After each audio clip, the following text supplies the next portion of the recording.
Today, hindi lang ordinaryong drive tour ang gagawin natin. Dahil iikutin natin ang isa sa pinaka-progressive at fast-growing na development ni Ayala dito sa South, which is New Valley. So come on!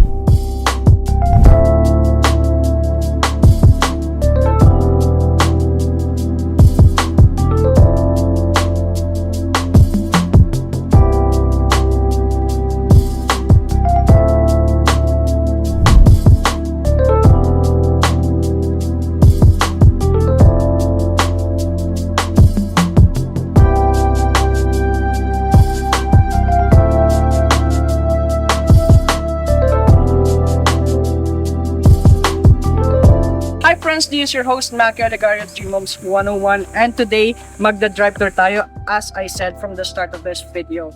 And ang kagandahan dito, meron tayong mga update as of 2026. So kung gusto mong matuklasan kung gaano kaganda ang development we have here in New Valley, watch this video.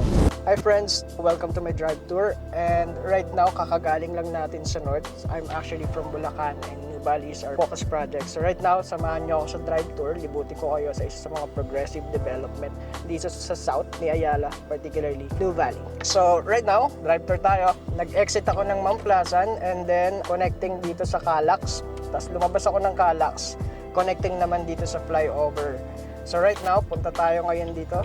Daanan natin yung flyover. Isa sa mga development or infrastructure na project na tulungan ng Santa Rosa, government city of Santa Rosa, and ni Ayala. So big developer and mismong Santa Rosa government ay nag-unite para i-develop tong flyover na nakikita ninyo ngayon sa harapan. So ayan. So dito, daan tayo ngayon dito sa flyover. Isa to sa mga pinaka-east ng mga taga-north at mga taga-Manila, mga taga-Bulacan, especially katulad namin, katulad ko. Direkta connecting na sa New Valley. Pagbaba natin ng flyover na to, diretso na siya sa New Valley proper. So ang kagandahan dito, nagiging mas madali yung travel mo. So hindi mo na kailangan makipagsiksikan. Dito, pinadali na yung biyahe mo. Very wide yung space niya, although 2 roads lang siya, 2 lanes lang siya, pero still malapad, kaya at ease kapag driving ka dito. So nakikita mo very lush green yung paligid. So ikaw as a person, siyempre masarap sa mata yung nakikita mo yung ganyan yung paligid mo. So what else? Ayan, pagbaba natin ng flyover, andito na tayo sa New Valley proper. So makikita nyo rito, mamaya yung logo nandiyan lang sa harapan.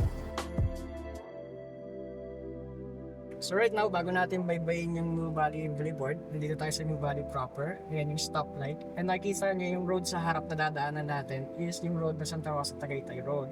Sa kanan natin, pag kumanan tayo, dire-diretso yung Tagaytay. And pag kumaliwa naman tayo, as you can see, papunta yan sa Enchanted Kingdom or Santa Rosa Complex. So diretso tayo. So this is the spine road na binabanggit ko kanina ng New Valley Boulevard. Ito yung pinaka spine road ng New Valley, kung saan interconnected lahat dito. So makikita ninyo sa ating kanan, nandiyan ang Ayala Motors New Valley YouTube. Para sa mga bago nating viewers, New Valley is a 2,500 hectares in size, and it is divided into 4 segments. New Valley North, New Valley Central, New Valley South, and New Valley Heights. So nandito tayo ngayon sa New Valley North, kung saan nandito yung Metro New Valley. Mapapanood nyo rin yan sa vlog na meron na tayo dyan sa baba. Pag lumiko tayo sa kaliwa, as you can see, kita mo na yung Seda Hotel. Ito yung isa sa mga hotel natin dito, pinagtutuloyan ng mga nandoon sa New Valley, mga nagtutournament doon sa New Valley Beach Sands Court, kung saan ay mga foreigner kadalasan nandiyan, fully booked yan kapag may tournament. Iba't ibang lahi or iba't ibang countries nagtutournament sila doon sa volleyball Beach Sands Court. Ayan, as you can see, ang pinakamalapit na kuha ng Seda Hotel.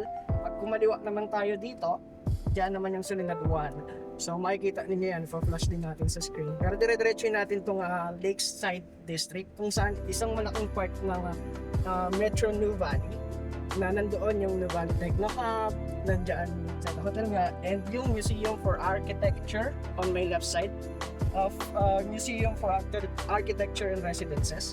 So as you can see, Ayala always do yung masterfully planned na development. Kaya as you can see, yung mga trees talagang carefully placed. And yan, sa right side natin, pinakamalapit na kuha ng Valley Techno Hub. Para sa mga IT professionals natin in the future, hindi mo na kailangan lumayo para mag-work dahil si New Valley nandito na lahat sa loob ng mga essentials natin, even yung sa mga career growth natin na goals. Meron tayo dyan yung isa sa mga famous na events place, yung the Monochrome Events Place. Yan, pwede ka dyan ganap ng mga graduation ceremony, yung mga birthdays, yung mga magpa-plan mag-marriage. So yan. So nakikita nyo, ang ganda ng paligid. Yung ambience is fully lush greeneries. Talagang mafe-feel mo yung you belong with nature. So on my right side, as you can see, we have a corporate tower there already, HK South, kung saan isa rin yan sa mga future na magbibigay ng opportunities para sa mga professionals natin. So isang malaking part ng Metro Valley is Lakeside Evo Zone. So punta naman tayo sa East Block. Pasyal ko na rin po kayo. So sa East Block, dire-diretsuin lang natin to, kanan tayo. So on my left side, as you can see, yan yung East Block, nasa 11.7 approximately yung size niya. And in the future, isa rin to sa mga magdadrive ng business and commerce dito sa South, dito sa New Valley, dahil magkakaroon dyan ng mga corporate towers, institutions, and many more na opportunities para sa ating mga communities dito sa loob. So dyan, magkakaroon ng mga mid-rise ng mga buildings para hindi eyesore at pantay-pantay lang, unlike in other developments na hindi siya masakit sa mata. So very fully planned talaga siya, kung saan ang binavalue ni Ayala is yung talagang yung ganda ng development and yung ikako-convenient ng mga community natin sa loob. So nasa stoplight ulit tayo ngayon, straight natin yan, punta tayo doon sa New Valley Big Box. Isa sa mga the best part na gusto ko dito sa Metro New Valley, sa Lakeside District na may 100 hectares. Maya ipakita ko sa inyo yung mga stand-alone stores natin doon. Hihinto lang tayo sa may CBTL kasi maganda yung view din dun sa taas. So ito yung road na yun. Sa tumbok na yan, yan yung Healthway Quality Hospital. Maya turo ko sa inyo yan. And right now, paglikok natin dyan, baba lang tayo CBTL. Tapos babanggitin ko yung mga convenient natin na pwedeng pagkainan dyan, mga fine dining, and pwedeng pagkapihan. So right now, nag-stop by lang tayo dito sa one of the best na puntahan ng mga tourist dito sa New Valley, particularly dito sa Metro New Valley, sa part ng Lakeside District na may 100 hectares na development. So nandito tayo ngayon sa Big Box New Valley at nasa taas tayo ng Coffee Bean Tea Leaf. And ang kagandahan dito sa pwesto na to, makikita mo na dyan yung Ayala Malls New Valley 4 na parang greenbelt connection. Yung connection dahil magkaka-interconnected siya. Para siyang greenbelt sa Makati. And as you can see, nandyan yung SNR, yung Uniqlo, ay mga standalone stores, and yung McDo. Ito, Coffee Bean Tea Leaf, kung saan tayo nakatayo ngayon. And may Jollibee na rin dyan. So, for more convenience, talagang nandito na lahat sa part na to, Big Box New Valley. Hindi mo na kailangan pumunta sa other part ng Metro New Valley dahil meron na rin dito. Very convenient siya when it comes to shoppings and fine dining. Especially yung isa sa mga essential sa loob ng isang development is yung Healthway Quality Hospital dito sa Santa Rosa na nasa loob lang ng New Valley. Kung saan hindi mo na kailangan lumabas dahil lahat ng convenience mo, lahat ng essentials nandito na sa loob ng Metro New Valley. Ubayin lang natin. So, Ayala Malls New Valley 4. Punta tayo dyan sa net. Ay, pakita ko sa inyo yung update na may Ayala Malls New Valley natin. So right now, nag-stop din tayo dito sa harap ng Ayala Malls New Valley 4. This is part ng Ayala Malls New Valley dito sa Metro New Valley. Ito siya ngayon, ang current update at past 26. Nakikita naman ninyo, yung Ayala ay ginagawa na ng pangalan doon sa taas. So kung makikita ninyo, may multi-level parking tayo dyan, and ganun siya pala. So it's kind of like an improved version ng Greenbelt sa Makati. Interconnected na siya. Ayala Malls New Valley 1, 2, 3, and ito yung hosting platform. Kung saan meron dito mga Foot Locker, Belo, and other leading brands na magkakaroon din tayo dito sa loob na Ayala Malls New Valley Floor. Diretso tayo. And pakita ko naman sa inyo yung isa sa mga, kunyari hindi mo gusto magdala ng sasakyan mapunta ng Manila, meron tayo dito terminal ng P2P. So point to point na siya. Pagka mula New Valley, pa 1 Ayala, kung pupunta ka ng Makati, pa north ka, hindi mo gustong magdala ng sasakyan, ay pwede ka dito sa terminal. Ang kagandahan dito sa terminal na to, marami pang option. May pabalibago, may 1 Ayala din doon. Kung wala ka ng masakyan every Sunday dito sa naubusan ka ng bus dito sa P2P, pwede namang balibago doon sa Santa Rosa Complex. So, yan, ikot ko lang kayo saglit para makita ninyo kung ano siya dito. Kung anong klase yung ambience meron tayo dito sa loob ng terminal. So kung makikita mo sa part na yan, mayroong Metro New Valley ng mga bus. Yan yung mga shuttle buses natin. Every 30 minutes, umiikot yan sa buong Metro New Valley. For a minimum fare of like 15 pesos, 13 pesos. Every 30 minutes, ibababa ka niya doon sa specific na location dito sa Metro New Valley. Kung saan very convenient yun sa atin. Punta na tayo ng SM New Valley. So pagliko natin dyan, may diretso na tayo ng SM New Valley. Yan, and now, baybayin na natin itong Santa Rosa Tagaytay Road, papunta dun sa SM New Valley. Approaching tayo ngayon dito sa from Santa Rosa Tagaytay Road, dito sa may left side mo. Nakikita niyo yung facing yung SM New Valley. Na ngayon ay unti-unti, nakikita naman yung development, yung update natin ang sa 2026. Mamaya baba tayo sa bridge para makita niyo yung mas malinaw yung SM New Valley. So right now, excitingly, nandito tayo ngayon, nag-stop by tayo dito sa SM New Valley para ipakita sa inyo yung update as of 2026. Ngayong May dito sa SM New Valley. So as you can see, nandito tayo sa bridge. Nakikita nyo, ito na yung current development niya. Okay, nagkakaroon na ng pangalan, SM New Valley.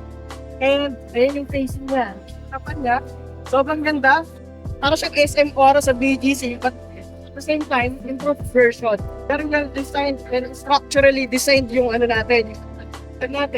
At magkakaroon dyan ng condition na indoor garden sa loob saan makakapag-relax kayo. And yan, yung development natin. Konting trivia lang guys. Dati siyang SM Yulu Premier.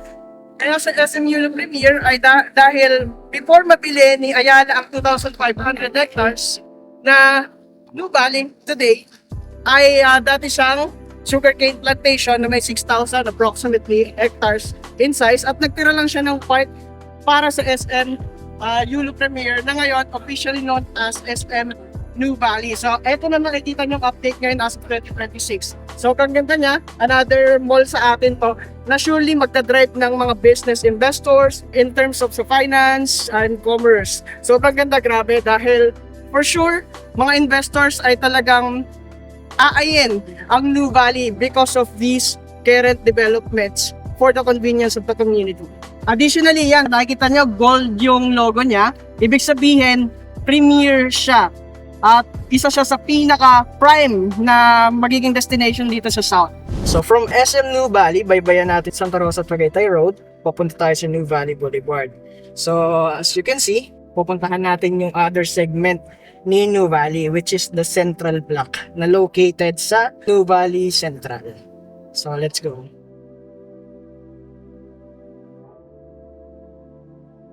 So, along New Valley Boulevard, as you can see, makikita tayong mga estate boxes dyan. May mga estate station kung saan sa New Valley meron tayong dalawang klase ng security, which are yung estate security at saka yung community security. Sa estate, umiikot sila sa buong estate tulad ng binabanggit ko sa mga other videos natin. Umiikot sila sa buong estate ng New Valley to maintain and secure yung safe space ng ating community dito sa New Valley.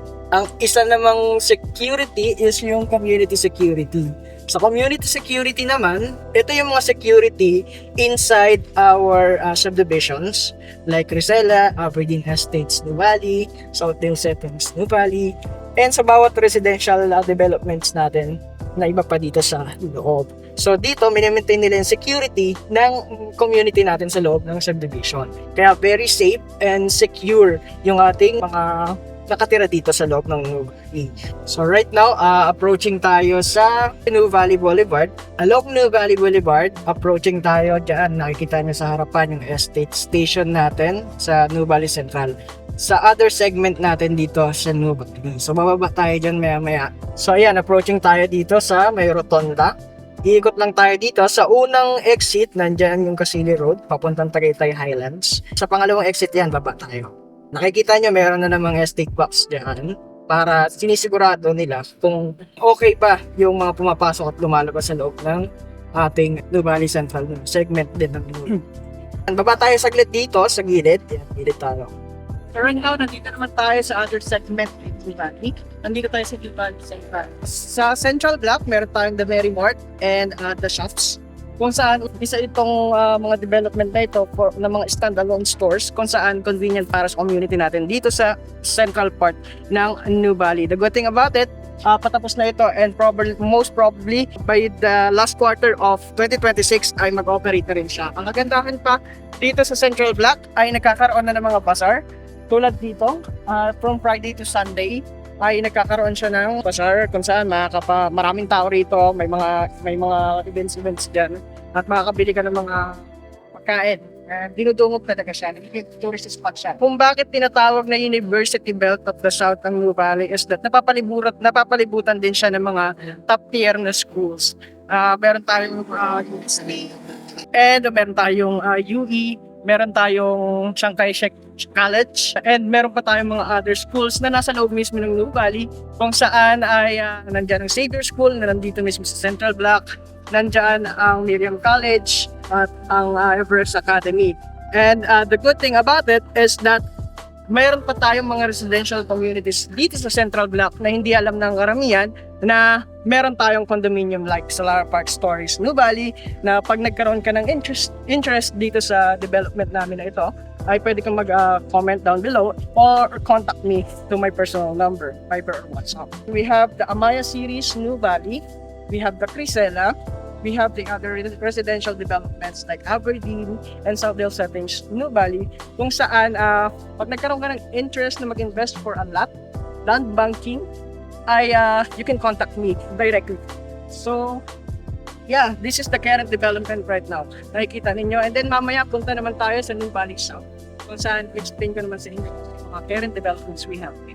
Baybayin ulit natin tong New Valley Boulevard. Papunta naman tayo sa New Valley South. So as you can see, habang papapunta tayo sa New Valley South, papataas siya dahil yung elevation niya ay papataas din. From 100 meters doon sa meters above sea level doon sa northern part, dito sa south ay pa 200 meters approximately above sea level na tayo. So every December, last quarter ng taon, sobrang lamig dito sa area. Because dahil maraming mga puno, lush greeneries, and mataas yung elevation kaya yung hangin, minsan nagpa-fog pa. So kahit di ka mag-aircon talagang malamig dito sa loob. So nakikita niya sa may left side ko, nandyan yung Rockwell. So isang developer din yan, malaking developer. Kung saan ay meron dyan another na sabi nila meron daw itatayong power plant mall dyan. Kung saan another convenient na naman sa atin and option pagdating sa mga fine dining restaurants. So diretso lang tayo. Pagka-diretso natin, makikita ninyo merong malaking part ng nasa 31 hectares na play park diyan sa may left side ko. Kung saan hati siya sa driving range na you can practice your swings sa pag-golf. Meron ding restaurant diyan. At the same time, meron diyan mga pet parks at bike trail. Since ang New Valley, it's kind of like a rolling terrain. Good siya for exercises and good siya for mga mahilig mag-bike, mahilig mag-exercise. So, sobrang ganda talaga ng community and mafe-feel mo you belong with nature. At ko na lang din, no, doon sa 31 hectares na play park ay merong botanical garden sa Baguio. Meron diyang garden kung saan ay pwede kang magtanim-tanim, enjoy mo yung pakikipag-social sa other community natin, other mga nakatira natin dito sa loob ng New Valley. Dire-diretsuhin natin to from play parks. Nakikita nyo yung tumbok na yan, yung T-Road na yan. Yan yung future alfresco mall natin kung saan it's a 10 hectare development na para siyang pag natapos parang market sa BGC. It's just that ang market sa BGC is nasa around 8 hectares lang in size. Pero ang ating Alfresco Mall dito sa T-Road na to is 10 hectare development na ang sabi ng karamihan ng mga brokers ay ito daw ang magiging New Valley Town Center natin dito sa loob ng New Valley. And the good thing about it, kung mapapansin mo, every segment from New Valley North, New Valley Central, New Valley South, New Valley Heights, meron tayong mga kanya-kanyang conveniences na hindi mo na kailangan tumawid pa ng isang segment para mamili, para mag-shopping, para mag-banks, and ma-feel yung city vibe. Dahil inside New Valley, we kinda like have some, convenient na stop na nandoon na yung lahat ng kailangan mo. So that's one point na gusto kong punto. So diretso tayo. As you can see, madadaanan natin Everest Academy and Miriam College na binabanggit ko kanina, na isa sa mga pwede nating pagpasukan sa school ng ating mga anak, Yan. For the residential developments, here are the details. I have here yung personal number ko. I-flash ko na lang din sa screen. 0997-265-0598. And a go-to na rin para sa Viber and WhatsApp. And if you like this kind of video, please consider subscribing and like the like button, and also click the notification bell for more update dito sa channel natin. Again, this is your host, Maki Olegario of G-Moms 101. I hope you enjoyed this video and na-tour ko kayo sa pinakamagandang development we have here in the South, which is New Valley. Again, this is your host, Maki Olegario of G-Moms 101, where your dreams become a reality one home at a time.